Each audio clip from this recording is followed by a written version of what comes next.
اور اس کے بعد حاضرین بیعت کا مسئلہ ہے۔ بیعت کس کو کہتے ہیں؟ مرید ہونے کو کہتے ہیں۔ آج کل یہ بھی ایک، اب برا نہ مانے، اس کو بھی لوگوں نے کاروبار بنا لیا ہے۔ یہ کاروبار نہیں ہے، پیری مریدی بیعت کرنا یہ کاروبار نہیں ہے، مگر لوگوں نے اس کو کاروبار بنا لیا ہے۔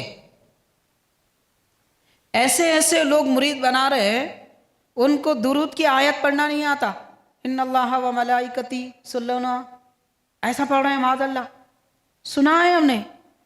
پھر وہ حضرت کے 500 مرید ہیں، اور ایسے لوگ کہ ان کی 10 انگلیوں میں 10 انگوٹھیاں، بال اتنے لمبے کہ عورتوں سے بڑے، ایسے لوگ مرشد ہیں۔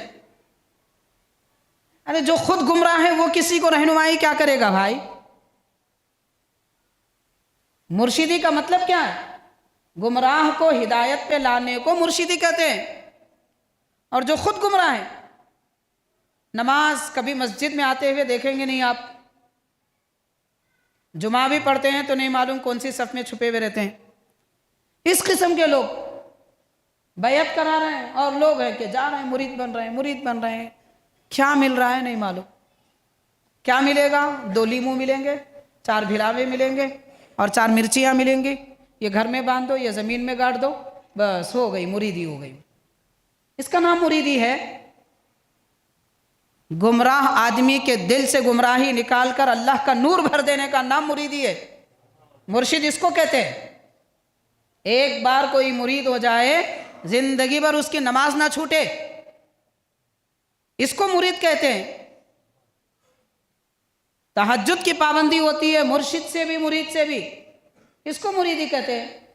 دین پر جادہ شریعت پر استقامت باقی رکھنے والے کو مرشد اور مرید کہتے ہیں۔ اللہ سے تعلق جوڑنے کو کہتے ہیں مریدی۔ تو مریدی کا معنی کیا ہے؟ بیعت کس کو کہتے ہیں؟ یہ جو میں کہہ رہا ہوں شیخ الاسلام کے فرمان کا خلاصہ عرض کر رہا ہوں۔ اب حضرت کیا فرما رہے ہیں آپ سنیے۔ بانی جامع نظامی حضرت امام انوار اللہ فاروقی رحمۃ اللہ علیہ فرماتے ہیں، اگر کوئی پیر جی، کتنی عزت سے کہہ رہے ہیں حضرت، فرما رہے ہیں اگر کوئی پیر جی اپنے مریدوں کو احکام شرع شریف ادا کرنے سے روکیں، کیا شریعت کے پیچھے پڑا میاں، ہم طریقت میں رہنے والے ہیں، ہم کو شریعت کی ضرورت نہیں ہے، یہ نماز پڑھنے والے علماء، یہ عام لوگ وہ مصلی پہ کھڑے رہتے، ہم عرش تک پہنچ جاتے، ایسی باتیں کرنے والے ہیں لوگ۔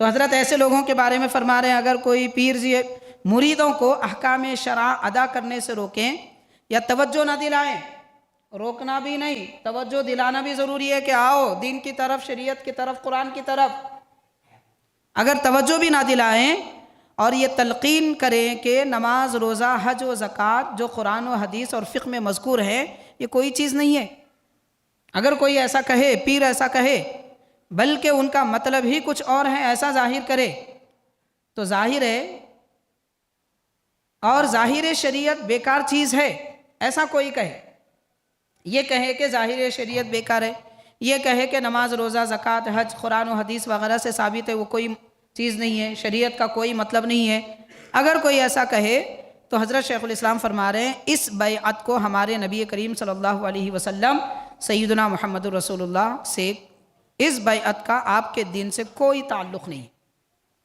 یعنی جو لوگ ایسے مرشدوں کے مرید بن رہے ہیں جو نماز کے لیے نہیں کہتے، جو قرآن پڑھنے کے لیے نہیں کہتے، دین کے خلاف چلاتے ہیں، حضرت شیخ الاسلام فرما رہے ہیں ایسی بیعت کا ہمارے نبی کے دین سے کوئی تعلق نہیں ہے، نہیں معلوم تم کس دین سے تعلق رکھتے ہو۔